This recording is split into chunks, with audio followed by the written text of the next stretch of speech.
Hey, everybody. Welcome to the Partnerships with Purpose podcast. We're going to explore ways to engage communities through service learning projects and research. I'm Cedric Schei with the Texas Target Communities program at Texas A&M University. We're hoping these stories will highlight and inspire more community-engaged partnerships. I want to jump to Hurricane Harvey. I know that just being in Galveston County, that devastated so many communities, especially ones like yours. And can you just kind of take us back to that and how the community came together post Harvey? And I know that led into you reaching out and working with Texas Target Communities. But why don't you just kind of take us back to that time and tell us what was happening?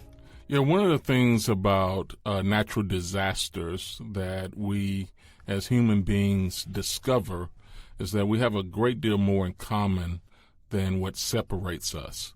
What often separates us during times of prosperity or removed in times of tragedy or a natural disaster, because neighbor is helping neighbor.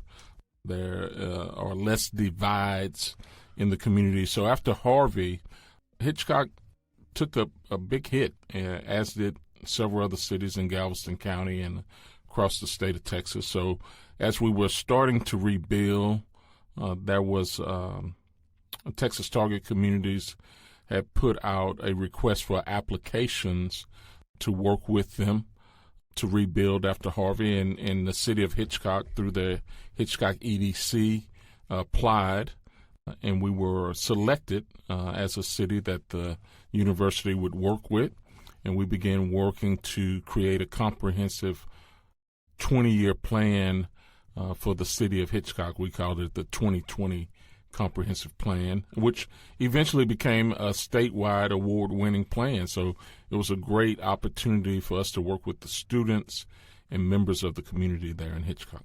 Yeah, that was before my time, so I didn't get to be a part of that effort, but I've read through the plan and gotten to meet with some of you guys post the plan, and it's been great to learn more about it. So tell me about what your role was kind of back in 2018 or even before 2018, 2017. Well, as a former student and graduate of the university, I was glad to see the work that the university was doing in other areas and communities. And I knew that if we were able to partner with them, that they would bring the assets, resources, and talent that they had to assist the community. We were struggling financially, which had nothing to do with Hurricane Harvey. There were challenges in the city. We were on the brink of bankruptcy. The mayor had resigned for health reasons.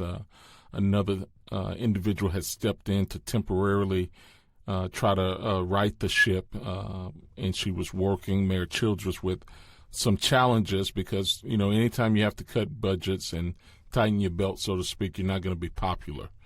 I had been invited to even possibly run for mayor myself, but my wife is my number one vote, and that vote was a no because she didn't want me to get involved with politics.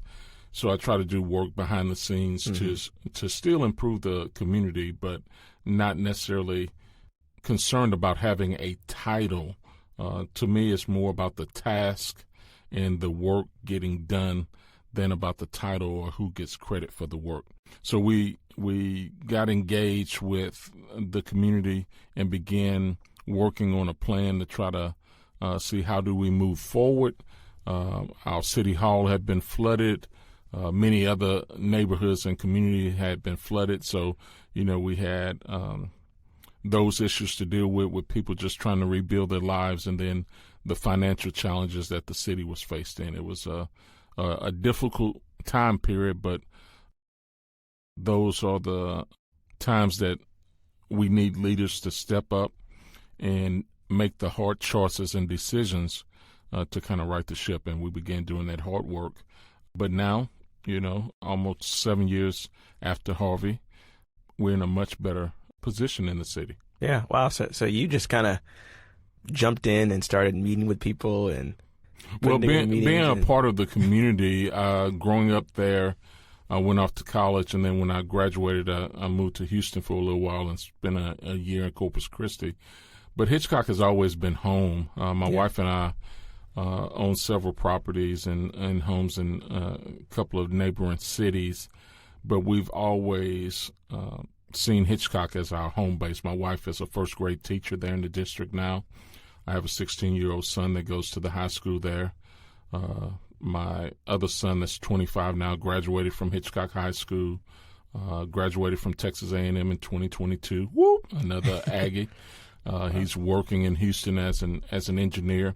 So our ties there in Hitchcock are deep. My maternal grandmother that moved there in the 50s is still living there. So I was concerned about the city's well-being.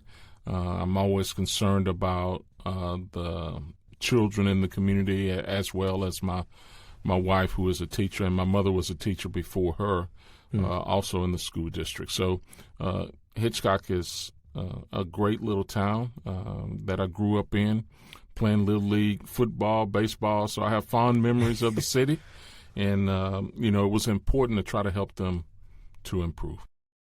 So thinking about just you being a community champion and a community leader, you've done this for years and years.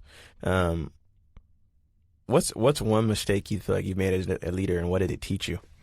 Well, one of the things that are mistakes that I've made, being younger, sometimes you're impatient and you want change immediately. And in my, I guess, effort to try to get that change, I've probably forced some issues and alienated some individuals, specifically some individuals in the older generation that thought that maybe I was trying to replace them or not acknowledging the work that they did many years before us. But that was not the case. Unfortunately, I was unable to communicate with some of them that the reason I'm doing this work is to try to make things better for the entire community. It came across as though I was doing the work for individual accolades, and I kind of alienated some elders, and that's something that I did not want to do. And if there was anything I could do to go back and correct that and repair the relationship with some of them, I would, because I have a great deal of respect for the elders and ancestors that did the work before us. Some of the information they just didn't know, and there had to be a better way to communicate that now that we have access to new information and new or facts that you didn't know, then we can operate and move forward with those facts. So just being a better communicator. That's great. And I know, and you definitely know, this work can be definitely taxing emotionally and physically. So what are the things that keep you going? What are the things that keep you moving forward in this work? It's very important to self-care is important because this work is challenging. The stress of dealing with heavy topics and subjects sometimes takes a toll on your body. This year, one of the things that I did that I've never done before, my 16-year-old randomly requested a trip to the Final Four. Wow. And I said initially, do you know how much it costs to go to the Final Four? And I talked with my wife about it and got the green light to purchase tickets. So I took my 16-year-old to the Final Four in San Antonio. Yeah. And I really thank him for reminding Dad that it's okay to unplug and have some fun. Yeah. Because I'm constantly running, I'm constantly working, I'm constantly traveling on the road. I'm at city hall meetings, school board meetings. I'm fighting the good fight. But sometimes we need to decompress. We need to have some fun. And, even though the Aggies were not in the Final Four, I went to support the Texas team. Yeah, U of I H. went to support U of H. And Saturday was a thriller of defeating Duke. And, it was like we were on top of the world.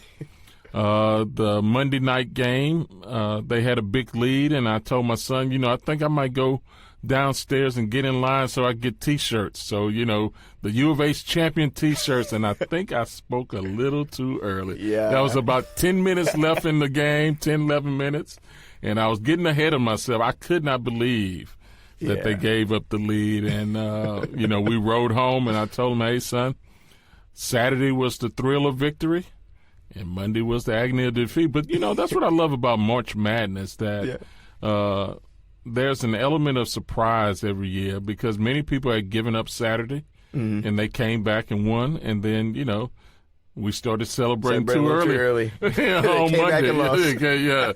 Yeah. So, that's part of, but that experience is a priceless experience that I had with my son.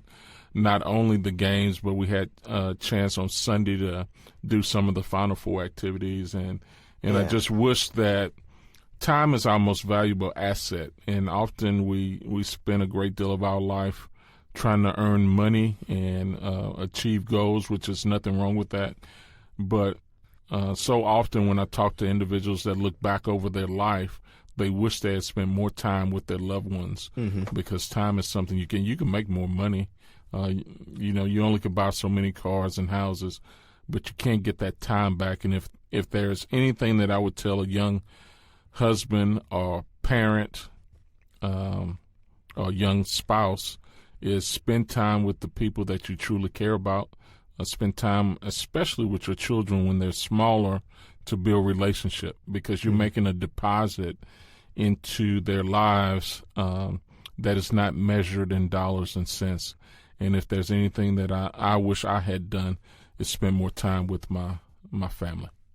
Yeah. Wow. To finish it off, I wanted you to maybe just give a piece of advice to someone who's thinking about being a community champion. Maybe that younger or even older person that is starting to see things in their community and they're like, I think I can do something here, but I don't know where to start. How would someone start? You start by just getting active, and everybody has an individual role that they could play in their community. So we all have different skill sets. Some people are great out front, others are great behind the scenes, and wherever you fit on the team to make things better, find that location. Not everyone wants to be out front taking the arrows and bullets, and not everybody can. Some of the awful things that are said or done to individuals out front, many individuals can't take. One of the reasons I don't run for public office, and my wife has told me no, is because I think sometimes Joe Public goes too far with elected officials and think that they could just say or do anything because these are public servants. And some of those things I wouldn't tolerate, and that's not my personality. But what I would tell individuals is get involved where you can, find your gift, and exercise that gift in your community. If you're a great writer, write about it. If you are a great speaker, speak about it. If you're a great researcher, research and provide the information to others that could use that research. If you have the financial means to financially support the movement to improve your community, then give. So you could give time, you could give talent, you could give treasure, you can, give of yourself. So the main thing is to get involved and not just sit on the sidelines. Silence is violence. When you don't get involved, you leave it up to those that are involved, and they may not be doing the best thing for the community. So don't sit on the sidelines. Dr. King, I don't have the exact quote, but he talked about, it's not the voice of our enemies or oppressors that we will remember. It's the silence of our friends.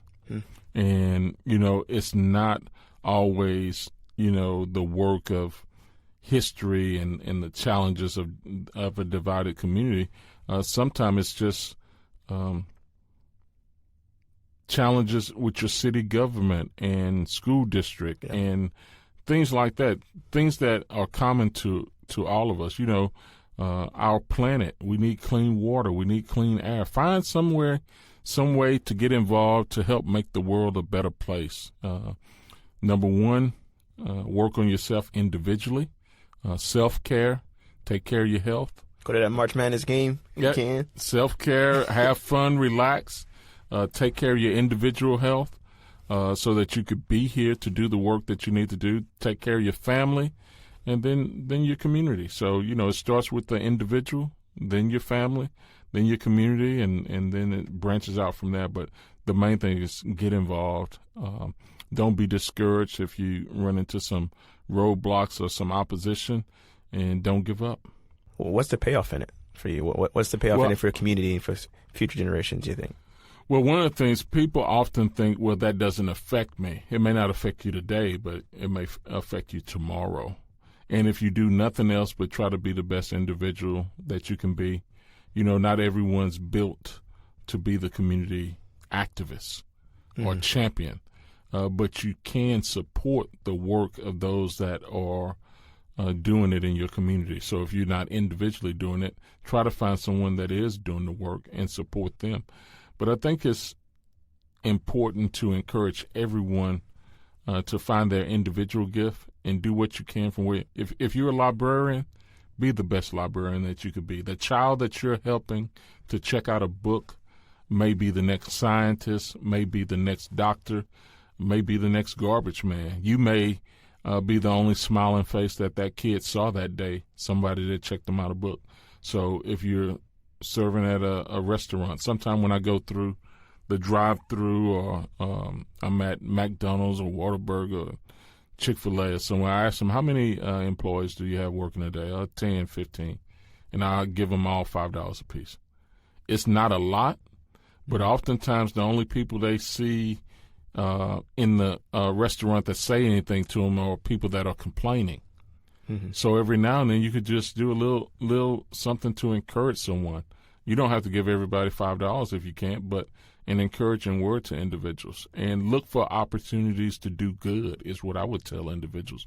Look for opportunities to do good. Look for opportunities to be good because we need more light in a dark world. If I was a torch and you had a torch and it wasn't lit, but I took my flame and lit yours, and then the two of us took our 2 flames and lit 2 more. Now we have 4, and those 4 lit 4 more. Pretty soon the room is going to get bright because the light from the flame is going to drive out darkness. So the more light that we could create by lighting the light in others, the brighter things could be in this dark world that we're traveling on this road that we call life. Amen. Amen. And now for the offering. $ has to not. So, if you want to donate. Yeah, if you want to donate. I greatly appreciate the opportunity to be here today in Aggie Land. Aggie Land is important to me. I have great, fond memories in this place, and anything that I could do to make Texas A&M University better, to help our community be better, the state of Texas, our country, and our world, I'd like to be involved. So thank you for inviting me up. Thank you, Sam. Keep doing what you're doing. You're an inspiration, for sure. That was great. If you'd like to learn more about our program, check out our Instagram at TAMUTXTC, or head on over to our website, tx.ag/TXTC.